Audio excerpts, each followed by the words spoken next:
amis téléspectateurs, vous devriez venir parce que vous allez voir, on passe un super moment et moi j'applaudis les téléspectateurs autour de la table parce que c'est vraiment le principe de notre émission, le tribunal de la télé. Vous venez tranquillement, dans la bonne humeur avec nous et nous allons comme ça débattre autour de l'actualité des médias avec nos amis téléspectateurs et précisément, vous avez vu tout à l'heure, on a évoqué un certain nombre d'émissions, on va continuer. C'est d'ailleurs Vincent. Vincent, de quoi vous allez nous parler ce soir ? Eh bien écoutez Kevin, je vais vous parler de produits qui sont, enfin des chaussures notamment, qui sont 100% véganes.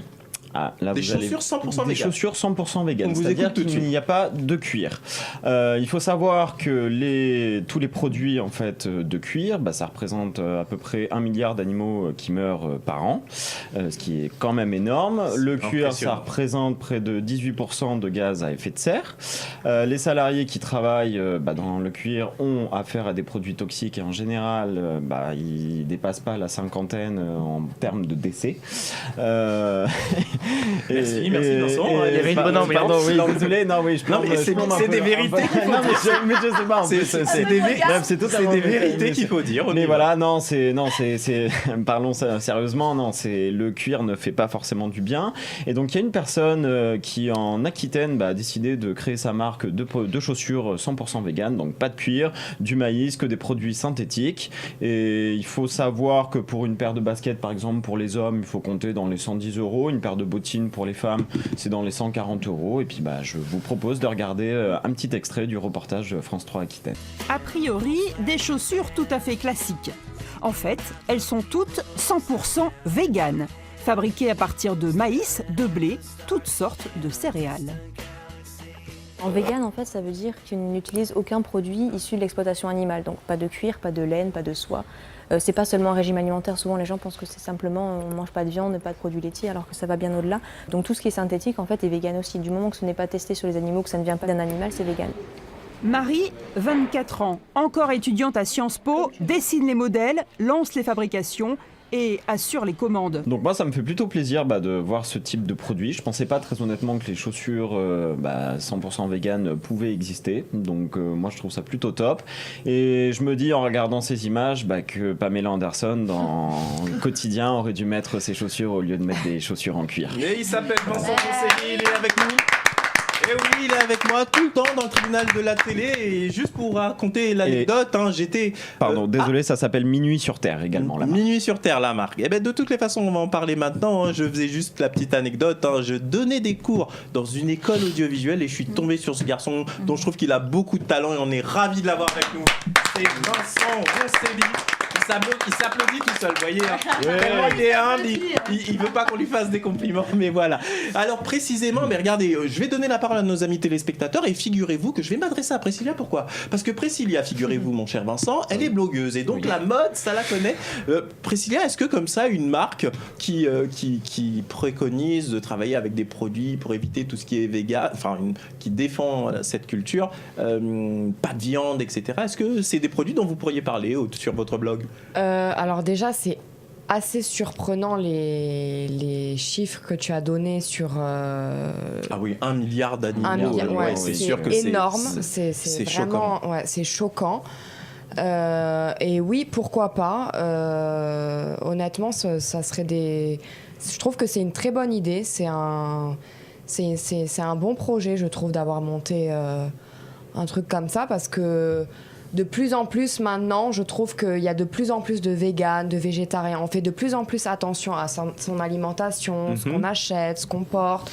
Donc pourquoi pas ? Ça serait un produit, ça serait un bon projet. Ok, je vais vous donner à tous la parole, mais juste pour rajouter un petit peu de la réflexion, cette entre guillemets culture végane, on sent qu'elle commence à prendre de plus en plus d'ampleur. Qu'est-ce que vous pensez ? Alors vous avez vu que ces associations qui vont maintenant taguer des boutiques de bouchers, etc. Je voudrais que vous me donniez vraiment votre opinion. Et autre point, je me permets de vous donner mon opinion sur un fait. Moi, je vous avoue que je suis très carnivore, j'adore la viande, etc. Mais je le reconnais, depuis 2 ans, petit à petit, ça commence à me prendre. Je commence à avoir de plus en plus de mal. Vous voyez, je me dis merde, pour manger mon super steak, quel mal on a fait, etc. Je voudrais vraiment vous entendre. Vous en pensez quoi, Christelle ? Est-ce que vous aussi, ce phénomène vegan commence à vous... Non, mais moi, la souffrance animale, je la trouve insupportable. Il y avait un reportage qui était passé là, où on n'endort même pas les bêtes. Moi, c'est insupportable. J'avais même pas pu regarder tout le reportage jusqu'à la fin. Maintenant, c'est très louable ces gens-là qui essayent. Oui, qui essaient. Après, moi, comme une mère de famille, je me dis, est-ce que c'est très solide dans une cour d'école quand les enfants jouent au foot, etc. Bon, il faut essayer. Ça me paraît un peu cher pour une famille nombreuse. Mais bon, je pense que ça va se développer, ça va être plus accessible. Mais oui, moi aussi, j'ai changé mon alimentation. C'est inéluctable, on va être tous obligés de changer. Il y a des applications faites pour ça maintenant. Ouais.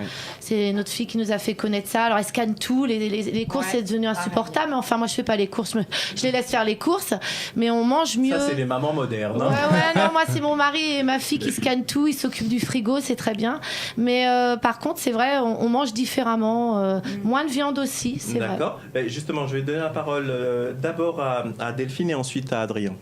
C'est vrai que ces dernières années, on a vraiment été submergés d'images comme ça, avec des animaux maltraités. Et il y a une conscience qui est vraiment en train de se développer. Et je pense que tout le monde, petit à petit, change son mode alimentaire, son alimentation. Après, les véganes, moi, je trouve ça assez excessif. Et je sais que dans un mode de vie, dans un quotidien, ça doit être très très dur à mettre en place. Après, je les admire parce qu'il faut quand même une sacrée force, une sacrée envie pour faire ça. Et toutes les choses qui se font là dans les boucheries, les trucs un peu violents, alors c'est sûr que ça marque les esprits, mais je suis pas sûre que ce soit le bon moyen de faire passer les messages. Adrien. Oui, je suis d'accord avec ce qu'elle vient de dire par rapport aux véganes qui sont en train en ce moment de s'attaquer aux boucheries, tout ça, ce qui fait qu'au lieu de faire passer un message, on ne les écoute plus, parce qu'en fait ils dénoncent la violence par une autre forme de violence. Donc moi je suis totalement pour arrêter les souffrances animales et respecter l'animal, tout ça. Après je suis pas forcément contre le fait de consommer de la viande, parce que c'est la chaîne. On est carnivore. Voilà, on est carnivore, les animaux se mangent entre eux, donc voilà. Mais c'est vrai qu'il y a des dérives qu'il faut éviter. Et par contre, oui, je pense que par rapport à ces activistes, pour se faire entendre, je pense qu'ils devraient parler un petit peu moins fort de façon à faire mieux passer leur message. Parce que là, ils sont devenus inaudibles, je pense. Justement, alors, vous dites qu'ils sont inaudibles, mais regardez, est-ce que c'est pas justement par le biais de ce coup d'éclat que justement on en parle ? Est-ce que s'il n'y avait pas eu ces coups d'éclat, c'est une question que je vous pose, est-ce que les médias le relaieraient aussi facilement ? Vous en pensez quoi, Mejdi ? Les citoyens en parlent, mais pas le gouvernement, bizarrement. Pourquoi vous dites ça ? Qu'est-ce qui vous fait dire ça, Mejdi ? Quelles ont été les mesures qui ont été prises par rapport à la souffrance animale auprès du gouvernement ? Aucune. Alors, moi, je pense pas qu'on puisse dire ça parce que récemment, attendez, si vous le permettez, moi, je pense pas qu'on puisse dire ça dans la mesure où effectivement, dans la législation, il y a déjà, notamment les animaux quand ils sont abattus, ça doit se faire suivant un certain processus. Mais là où Christelle l'a souligné tout à l'heure, elle a raison, ça manque peut-être de contrôle parce que justement, par le biais d'associations comme je crois L214, voilà, on a vu sortir des images qui ont choqué. Oui, on voyait le reportage d'ailleurs. Voilà, où on voyait des animaux à la limite de la torture, c'était insupportable. Horrible. Et effectivement, moi, je vous cache pas, par exemple, à titre de personnel, j'ai de plus en plus de mal à manger de viande depuis que je vois ce type d'image où je commence effectivement à culpabiliser. Mais je me dis, mince, finalement, quand on mange, dans quelles conditions ça a été produit ? Ce qui serait génial de mon point de vue, c'est qu'il y a un vrai label qui sortent et où on soit certain que la viande produite sous ce label-là, eh ben, les animaux ont été bien traités jusqu'à... comme la viande halal, en fait, un label et... Oui, dans un label spécifiquement qui nous permette de réagir. Vincent, vous en pensez quoi ? Un label, oui et non, parce que après vous mangez quand même le steak de cette vache qui est morte. Enfin, attention, je suis pas vegan. Attention, je mange de la viande Vincent, temps, mais... si vous le permettez, qu'on se comprenne bien. Moi, quand je parle de ce label, on peut pas interdire aux gens de manger de la viande. De mon point de vue, c'est complètement utopique. On n'interdira pas à l'humanité. Je vous rappelle que on va être pratiquement 7 milliards d'individus et vous n'allez pas dire à des régions qui sont en pleine famine, ah ben tiens, s'il y a de la viande tu dois pas la manger parce que non, forcément il y aura toujours des gens qui mangeront de la viande, mais ce que je veux dire par là, dans des pays modernes comme la France, qui est au moins un label qui nous garantisse du côté éthique de la manière dont les animaux ont été traités, ça vous semblerait pas être une idée intéressante ?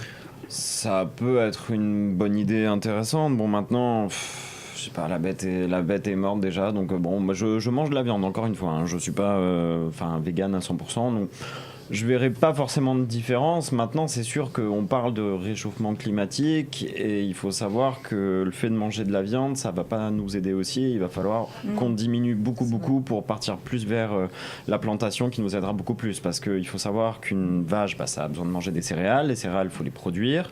Et que une vache également, il y a des effets de serre dus au butane. À un moment donné, malheureusement, je pense qu'on n'aura pas le choix que de changer de consommation pour que tout le monde mange, sinon on ne pourra pas. Alors, pour terminer, il y a 2 téléspectateurs qui veulent encore réagir, Christelle et ensuite Delphine, et on aura fini sur ce débat. Alors, oui, comme Delphine disait, juste un petit truc qui m'inquiète, moi, dans l'alimentation végane, qui est quand même très strict.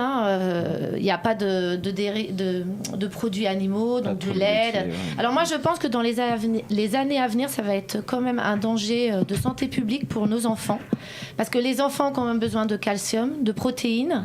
Et je pense que les pédiatres vont avoir des enfants malnutris qui vont arriver dans leur cabinet, et vous allez voir, on va en reparler, et moi ça me fait peur. Mais est-ce que vous ne pensez pas qu'il y aura des substances Oh non, mais remplacer des cacahuètes et tout ça par du lait, des graines, je suis assez sceptique. Après, je ne suis pas médecin, je pense que le monde médical pourrait mieux répondre à ça, mais je pense qu'il va y avoir des soucis à l'avenir. D'accord. Delphine, vous vouliez réagir et on aura terminé sur ce débat. J'ai vu la dernière fois une émission sur LVMH justement et sur le cuir. Oui. Et c'était super intéressant. Et en fait, LVMH a beau faire des chartes comme quoi les animaux sont bien traités, que le cuir est fait de façon... Et en fait, c'est des sous-traitants. Et donc, c'est la fameuse émission, on a vu des lapins, pratiquement la cache peau investigation. Non mais c'était juste horrible. Moi, j'ai même pas réussi à regarder. Comme nos grands-mères dans le temps. Mais comme quoi mettre des labels alors que tout est en sous-traitant... Enfin, c'est compliqué en fait d'avoir un vrai contrôle sur ce genre de choses. C'est à vous, chers amis téléspectateurs, à vous faire votre opinion. En tous les cas, vous réagissez. Vous avez vu le hashtag de l'émission. N'hésitez pas. Faites-vous votre opinion. Si vous voulez en débattre avec nous, vous venez sur le plateau. Il n'y a aucun souci. Vous vous inscrivez de la manière suivante. Vous allez du côté du site internet de la chaîne à l'adresse www.people24.tv. Et on se fera vraiment un plaisir de vous accueillir ici sur notre plateau, comme l'ont fait nos amis téléspectateurs ici autour de la table. Immédiatement, on va marquer une pause. Et juste après la pause, nous allons effectivement continuer nos débats dans le tribunal de la télé.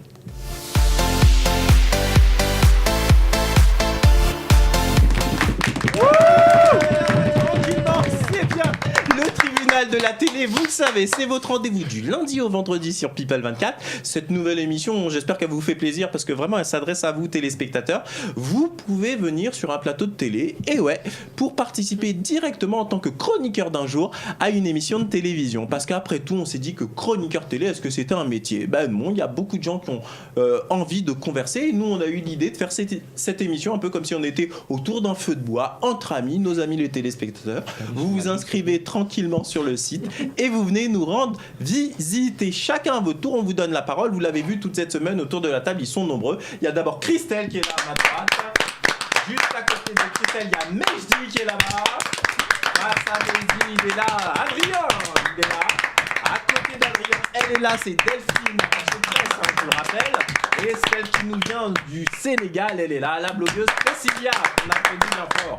Donc là, précisément, c'est à notre amie téléspectatrice Delphine. Delphine, de quoi vous voulez nous parler ? Alors, je voulais m'exprimer sur l'affaire de Johnny. Alors, c'est vrai qu'on en entend beaucoup parler, mais Laetitia s'est enfin exprimée sur le sujet. Ah. Et de mon point de vue, moi, elle me touche beaucoup, cette femme.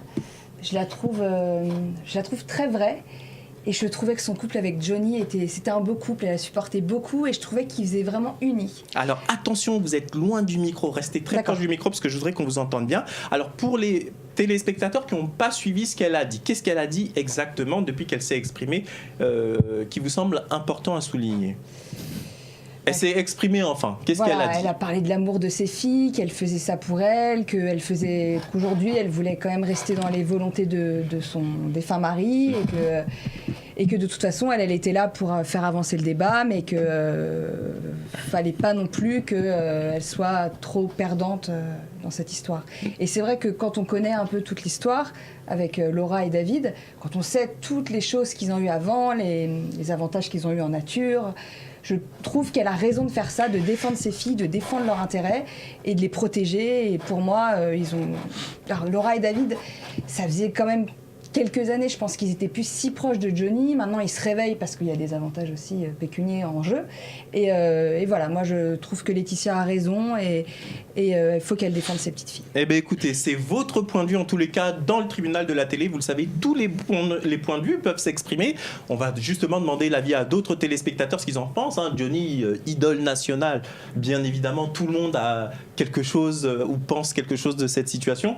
Vous en pensez quoi, Christelle? Est-ce que pour vous, les enfants David et Laura, au final, après tout, c'est la volonté de leur père que de tout léguer à ses nouveaux enfants, Jade et je n'ai plus le prénom de Joy, voilà. Et qu'est-ce que vous en pensez, vous, de cette situation? Comme toutes les histoires de famille, quand il y a des intérêts en jeu, ça se complique, ça c'est évident. Maintenant, moi je rejoins Delphine. Laura et David sont quand même des enfants de célébrités, Sylvie Vartan et Nathalie Baye ont eu déjà leur part. Johnny avait prévu déjà leur part d'héritage. Laura avait une rente mensuelle par son papa, 2 ou 3 appartements, 2 je crois. David a hérité d'une grosse villa de Sylvie Vartan et Johnny. Il est quand même marié à la 2e fortune monégasque. Je pense que c'est légitime qu'avant de décéder, Johnny ait pensé à ses 2 petites filles adoptées et les mettre à l'abri. Et je trouve injuste ce procès d'intention qu'on a fait à Laetitia. Elle a été traînée dans la boue par les fans de Johnny. Pour moi, il faut vraiment que sa vie se fasse aux États-Unis, qu'elle ne revienne plus.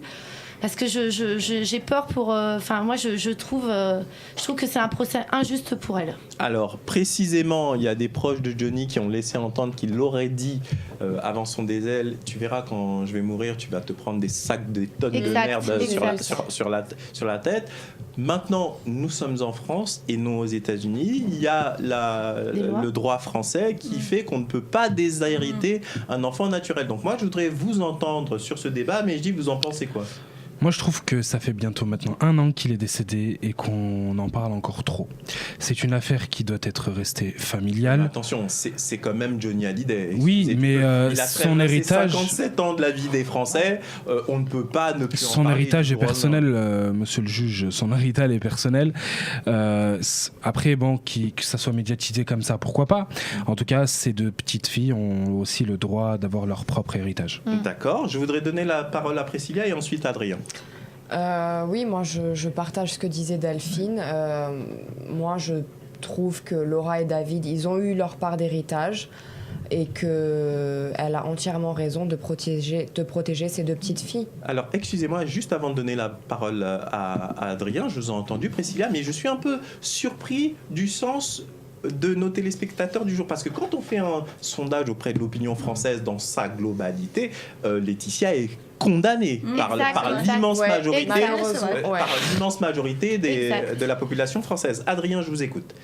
J'ai du mal à me faire un avis sur cette affaire parce que je trouve ça assez malsain, tout ce qui se passe autour de cette affaire qui est familiale, et avec toutes les infos qu'on a, donc les versions d'un camp puis de l'autre, je trouve que c'est difficile de démêler le vrai du faux, et à mon avis il y a plein de choses qui se sont passées dont on n'a pas connaissance, donc c'est difficile d'avoir un avis, de savoir vraiment ce qui s'est passé, et je trouve ça un petit peu vraiment très malsain ce qui se passe autour de cette affaire familiale. Écoutez, en tous les cas, nos amis téléspectateurs, n'hésitez pas à réagir, vous allez sur les réseaux sociaux, regardez le hashtag qui s'affiche au bas de l'écran, vous nous dites ce que vous pensez, vous, si vous avez un sentiment dans cette affaire, vous êtes favorable aux enfants, à Laetitia, bref, dites-nous ce que vous en pensez. Vincent, en conclusion ? La conclusion, c'est que je trouve que les médias n'auraient pas dû en parler, tout simplement, de cette histoire. Vous rejoignez Mejdi là-dessus ? Oui, pour moi, je pense que les médias n'auraient pas dû en parler et mettre en avant tout ça. En ce qui me concerne, je pense que c'est juste utopique et impossible. Johnny Hallyday a traversé 57 ans de la vie des Français. Mais pendant 57 ans, il n'a pas parlé de son héritage. On peut pas, de mon point de vue, on ne peut pas demander aux Français de se dire, écoutez, cet homme, pendant 57 ans, il vous a fait voyager. on a pris de ses nouvelles, on l'a regardé se marier, tout le monde était content quand il y a eu David qui est né, etc. Et du jour au lendemain, malheureusement, la mort intervient et dire aux Français, ah ben écoutez, à partir de maintenant, blackout, vous vous occupez plus de rien, c'est privé, ça ne vous concerne pas. Toute la vie de Johnny Hallyday ne sera jamais privée. Ouais, mais dans ces cas-là, pourquoi il n'a pas fait les choses bien avant de partir? Quand il était malade, il le savait, il aurait pu contacter toute sa famille, les faire venir, parler de ce qui se passe pour son testament. Ça, c'est une vraie question. C'est quand même... Ça, c'est une vraie question. C'est quand même dégueulasse ce qu'il a fait. Pardonnez-moi du mot, même s'il est plus là, parce qu'il a foutu un bazar fou, alors que c'était une personnalité. Il savait, comme vous avez dit, tu vas te retrouver avec plein de merde. Enfin, je trouve, mais non, fais pas ça. Vous êtes un des premiers sur un plateau de télé, Vincent, à dire clairement ça, mais il y a beaucoup de gens qui le pensent. C'est que, effectivement, pourquoi est-ce qu'il l'a pas fait de son vivant? Mais en même temps, vous savez, il se voyait pas. Non, mais même s'il se voyait pas avec ses enfants, il aurait pu envoyer un courrier à ses enfants, leur expliquer la situation. Avait-il de bonnes relations avec eux? Il y a des choses qu'on ne connaît pas. A priori, c'était quand même un coup de pression venant de Laetitia, quand même. Selon les réseaux sociaux, Laetitia mettait des coups de pression à Johnny en lui disant, bah écoute, tes enfants, c'est Joy et Jade. Maintenant, David et Laura sont majeurs vaccinés. Ils ont eu leur propre... Vous savez quoi? Il y a une chose très importante que vous venez de dire là. Dites-moi. Venant des réseaux sociaux. Donc, c'est pas forcément la vérité. C'est pas forcément la vérité, mais... Laetitia, elle a bon dos, je trouve. Moi, je pense que le deuil va être dur. Allez, Christelle, en conclusion. Je pense que le deuil pour Laetitia va être vraiment dur parce qu'il y a eu aussi des insultes racistes envers ses filles, notamment de fans de Johnny, qui se sont déchaînées sur Laetitia et sur les petites. Et moi... c'est toujours la même question, protégeons les enfants. Ces petites, elles n'ont rien demandé. Moi, je pense que son deuil va être... plus long qu'une personne lambda. D'accord. Alors, je pensais que c'était la conclusion, mais Vincent, vous voulez un dernier mot? Oui, juste un dernier mot. Alors ça, ce que tu dis, c'est vrai que c'est totalement horrible. Ces petites filles, elles n'ont rien à voir là-dedans, ça c'est sûr. Mais moi, il y a quand même un truc qui m'interpelle, c'est que Johnny, comme tu dis, il est mort il y a pas longtemps. Il y a déjà un album qui vient de sortir là, bizarrement qui sort parce que, à mon avis, il faut vite beaucoup d'argent pour payer les avocats, etc. Donc il y a quand même une histoire d'argent pour tout le monde, parce que tout le monde, voilà, et les dettes de Johnny. Il y a des livres qui sortent également. Je pense que ça vous surprend? Mais non, c'est pas que ça me surprend, c'est que ils auraient peut-être dû attendre que cette histoire se passe tranquillement pour peut-être sortir tout ça, parce que là il y a je trouve qu'en fait c'est très malsain. Alors, depuis qu'il est mort, je trouve que tout est malsain. Je vous entends, et même Vincent, vis-à-vis du côté de Laetitia, je trouve que c'est pas très malin de sortir tout ça d'un coup. Ça fait un peu fric, ça fait un peu je sais pas, on le salit aussi. Enfin, moi franchement j'aurais attendu que tout cela se calme pour sortir son album. Alors, il est décédé il y a 1 an et vous estimez que1 an après on peut toujours pas sortir son album? C'est pas ça, non, c'est pas ça, c'est dans le sens terminer d'abord cette affaire, comme ça c'est fait, on n'en parle plus, tout est réglé, et après on sort ses albums, on le met en valeur, parce que là on est en train de le ridiculiser, même si bon il est plus là pour bien évidemment dire ce qu'il en pense, mais je trouve ça pas beau, quoi. C'est sale en fait. Là, son album limite là qui est passé, pour moi, je trouve qu'on entend plus encore ces histoires d'avocats de décès que l'album qui va arriver. Alors, j'ai posé une question volontairement provocante. Vincent, vous avez déjà... Alors, bien évidemment, je vous demande pas la réponse alors que je pose la question. Je vous demande pas une vraie réponse, vous allez comprendre très vite. Vous avez déjà été confronté avec la justice? Ce que je veux vous dire par là, pourquoi est-ce que je pose cette question provocante? Non, mais tant mieux pour vous. Tant mieux pour vous. Mais vous verrez, par exemple, moi, dans le droit commercial, j'ai déjà été confronté à la justice, parce que pour faire valoir des droits ou des choses comme ça. Mais le temps judiciaire n'est pas le temps, je dirais, classique. C'est extrêmement long. Et là, quand on voit que dans cette affaire, il y a un trust avec les États-Unis, etc., ça veut dire que si on suivait votre raisonnement, l'album posthume de Johnny sortira dans 10 ans. Bah oui, mais je pense que ça peut... Non, peut-être pas dans 10 ans, mais au moins dans 5 ans. Attendez, entre les appels, les contre-appels, les machins avec le droit américain, etc., vous savez, quand est-ce que sera la fin de cette affaire? Moi, je pense que quand même 1 an après. Alors, peut-être que 1 an, ça semble un peu tôt, mais... Il faut aussi, encore une fois, et puis après tout, cet album, il venait de l'enregistrer, il devait sortir normalement dans la foulée s'il n'y avait pas eu son décès. Juste une petite question sur le plateau. Qui l'a entendu, son album? Moi, j'ai entendu quelques extraits. Il y a eu une conférence de presse il y a quelques temps, et où effectivement, tous les journalistes qui ont entendu, et même les gens, on le voit sur les réseaux sociaux, disent que c'est un de ses meilleurs albums. D'ailleurs, si vous avez regardé les chiffres de vente, ça va probablement être son album le plus vendu de toute sa carrière, tellement il se vend vont. C'est ça, il se vend parce que des disques d'or dès la première journée. il se vend bien. À la première semaine, 600 000 ventes. Donc Il se vend bien parce qu'il est décédé. Il aurait été vivant, il se serait pas autant vendu. Je Ah pense. non, Michael Jackson, on peut pas dire ça. Mais tiens, Michael Jackson, il a jamais C'est autant l'album cartonné qu'il a qu'après sorti posthume, Delphine. il a carrément moins bien marché que les autres. lequel Il a sorti un album. Oui, c'est voilà, vrai. une fois qu'il était décédé et il a beaucoup moins bien marché que les autres. Ok.